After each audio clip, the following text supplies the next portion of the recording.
For this trick, I thought about teaching it over a few weeks, but we're going to try to get it all done, but we'll have to go pretty quickly. So during the tutorial part, if you need to watch it twice, that would be fine, but we'll try to get it all done in 1 week. So we're going to have a selection, and the 2 black kings and the 2 red kings we can just pull out of the deck. Put the selection between the 2 black kings, just like this, and it's sandwiched. There's a black king, there's the selection in between them, there's the other black king on top. We'll put all of those down there, put the card box right on top of that, and square it up. Then what we'll do, take both the red kings, nothing there or there, we'll put them on top of the box as well, square them up like so. Now all it takes is a snap of the fingers, and if I spread the box, you can see there's nothing between the 2 black kings, and in between the 2 red kings is the selected card. Excellent. So what we'll do, we'll put it between the black kings one more time. We'll put the black kings dead center in the pack with the card in between them. Then we'll put one of the kings on the bottom, one of the kings on the top for the reds. Perfect. So now we have this situation, very fair. I want to show everything real closely, and we'll just leave those there in the middle and leave the red ones on top and bottom. Now watch this. It's going to happen in just a second. 1, 2, and 3. And as you can see here, the black kings no longer have the card. The red kings have caught it again. So we're going to try this one very last time. We'll put the black 10 between the kings again. And we want to try to make it fairer than ever. So what we'll do here is we'll make sure that we have the 10s, and we have, of course, the 10 in between them, and we'll put all of those actually right about here, halfway through half of the pack. I'm just going to set that aside, and I'm going to put the box here as sort of a barrier between our 2 halves. What we'll do, put the kings in this half of the pack. I'm going to show you this. We have a few cards here, okay, just there, and then we've got both of our kings with nothing in between either of them. So they're empty. You can see all of the cards throughout the pack, and I'm just going to square them up right there. And then we've got these right here, and what we could actually do is ask the spectator to square up that packet while we square up this packet, the packet that has, of course, the selection inside of it. So we'll push the selection in, push the kings in over here, push the kings in over here, and all it takes just a second like that, and now the barrier is broken. As you can see, the kings over here are empty. The kings on this side have a card in between them. I'd like to show you they can check out everything, completely examinable at this point. And there is the selection. And that is the trick. So thanks for watching, and let's get down to the tutorial. Okay, so for the trick, you can just go through and pull out the 4 kings, have somebody pick a card out of the pack. We'll say they picked this one. What you're going to do, start off, you can talk about how this is like a sport between the 2 kings, that the reds are better at trying to protect the card or something like that. Anything you want to do. But basically what you're going to do is do a little false count. What looks like you're doing is this, just reversing the order. What you're actually doing is you're going to put the first king down, and you're going to get a pinky break above it like this. Pinky break. Then as you go to put the selection on top of the deck, you're going to pick up the card from that break. You're going to pick up that card there. Then you're going to slide the other card down. The thing is, though, when you pick up and slide that card, you cannot show the top of the deck, so it has to look like this. You're sliding that card out without showing the top, because then they'll see that there's no king there. Then what you're going to do is put the kings on top like so, and sort of mime picking up all 3 cards, which you're not actually doing. One last time. Slide off king, get a pinky break, pick up the king underneath, slide off the selection. This is a double. And then slide this one on top and pretend like you're getting all the cards. Then all you're going to do, take the box, put it on top. As you pick up these 2 kings, get a pinky break over here, show them both, and then you're going to pick up all 3 together, slide off, and then all you need to do is square up these 2 kings. It may help if you put your finger on there for a little more pressure. Snap your fingers, spread these cards first, these second, the selection is in between the two red kings. So that's the first stage. The second stage, very fair. What you're going to do is put the 7, or whatever the selection is, in between the two kings, square them up, and put them halfway in the middle. Then you're going to put a king here on bottom, king here on top. Now this is a little bit difficult, but I really like this part. Whether it's good magic or not, I really like it. So what you're going to do is, as you go down through, you're not going to be doing like this nice clean spread like you might usually. Instead, you're kind of doing a little bit messy. It's a little sloppy. The cards are kind of going everywhere. And you'll see why in a second. Then what you're going to do, show the kings in the selection. Show the first king and just set him down. Show the selection. When you put the selection down, grab a pinky break. Again. When you put the last king down, what you're going to do is you're going to put him down on top of the pinky break. And then, while you're setting him down, you're going to slide out the selection like that. Okay, so let's go over how to do that real fast. You put this king down, and then underneath the cover of the deck, you're going to grab the selection with your fingers and slide him underneath the cover of this deck. And it helps when it's a little sloppy. That's why I put it down sloppily. So this is kind of all over the place, right?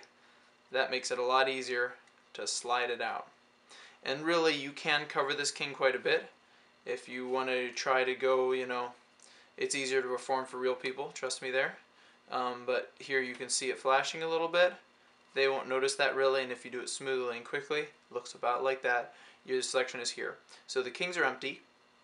Then what you're going to do is you're just going to slide the selection back a little bit. When you do that, it's going to kind of rotate and it's going to point up there. See how that's up? And what you can do now is you can start sending that one underneath the deck. The thing is, when you do this, be careful not to show in between the two kings. So do a big hunk of cards and then the rest. And then just slide this underneath the deck until you're one from the bottom with your last king, and you're going to send it second from the bottom. Like that, and square up the pack. Now what you're going to do, you're going to spread the bottom king there. You're going to put your thumb on this card, your fingers on the selection and the other king. Don't touch any other cards, because if you do this really fast, then only the cards you're touching will stay with you. Okay? So, and you can put this one a little bit over to the side too if you like, but only touch those 3 cards. Go like this, and then the kings are empty. If you're using a really new deck, then when you spread them, the kings will actually sometimes be shown already, which I really like. Show the card there. It's jumped one more time in between the 2 kings. Last phase, getting a pinky break as you put the kings on top. We're always getting a pinky break. Then what you're going to do, spread the top card, put the ace in between the kings. Then, since we have that pinky break above the random card and the king, and so that means we have 4 cards above our break. Then you can pick up all 4 of those. So selection in the middle of the kings, random card down here. What we're going to do though is switch the random for the selection just like this. You're going to slide off the first king, just a 1 card. Slide off the selection, just 1, and we have a 2 left over here. Make sure to keep this double nice and squared. Put it on top like so. Now you're just going to square them up for a second, and you're going to then undo or square like this. But when you do this, you're going to slide just 1 off the bottom, 1 off the top. This is a double. This is 2 cards right here. Okay? This has got the selection and the random card above it. Right now, though, you can pretty much show these. I mean, this is how it's supposed to look, as they see their selection provided they don't notice it's a double.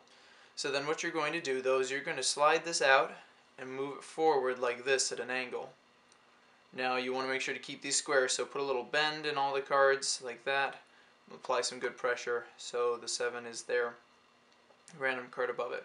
Then what you're going to do is you're going to turn over all of these like this and drop the 7 on top of the deck. Pick up the 7 one more time and turn it over. So remember, this is a double. Then you're going to drop it on top. You're going to pick up the random card. That's this card here, the random card, and slide it in between the kings. So you switched the 7 for the 3. I'm going to go over that one more time. Random card, king, 7, king. Slide off king, slide off the 7, square them up, unsquared, send this double over here, 2 cards, 2 cards, 1 card, back in between, 7s on top. Now what you're going to do, put all these 3 cards into the bottom quarter, above the bottom quarter, so they're going to the bottom half of the deck. Now what you're going to do is you're going to put the kings in between here. Make sure you don't put them in like that though, because you need this 7 to be right next to them. So you're going to go like that. Now after you have them in the middle there, what you're going to do, spread through the top cards and show them. 7's not there. Then you're going to take the king, show it.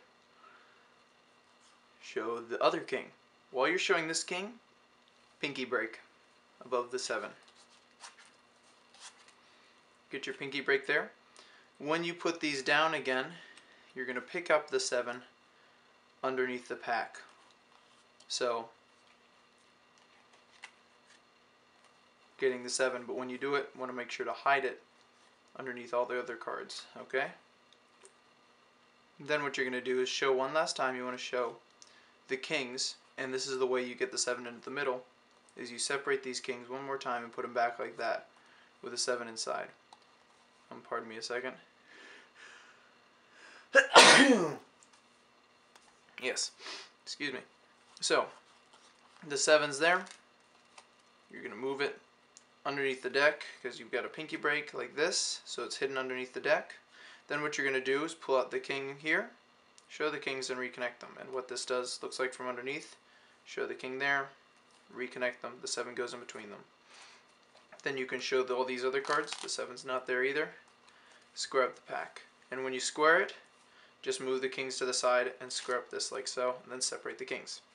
So now they see, and what's cool is at this point, even though the 7's in between these kings, the spectator can actually square up the pack. And it, will pretty much almost always be fine. So over here is, what's nice is I usually do a little barrier with a card box. You don't have to do that though. And then all you do is I'm going to put my kings and the card into this deck. You can square those into that deck, half. While they push their card in, you can do this move, which is a little tricky and doesn't look that great, so thankfully they're busy. What you're going to do is you're going to slide this king, the bottom one, in almost to the deck. Like really, really close. Okay? Then, well, this would be squared, of course. Then you're just going to move your card out for just a second. You're going to move your card out from under that king, slide it in behind it, and then you square them up. So it's going in behind the kings. So when that's done, it looks sort of like this. You want to pull these all out pretty far, so your 7's out farther than the deck. Square these up, send this king in, and then move the 7 behind it. Of course, it's the random card. They think it gets the 7. So then all you need to do is, after these are both squared up, do some magical gesture, and you can reveal that the card is switched from one side to the other. So we had to go through this kind of quickly, but thanks for watching. I hope you enjoy this trick.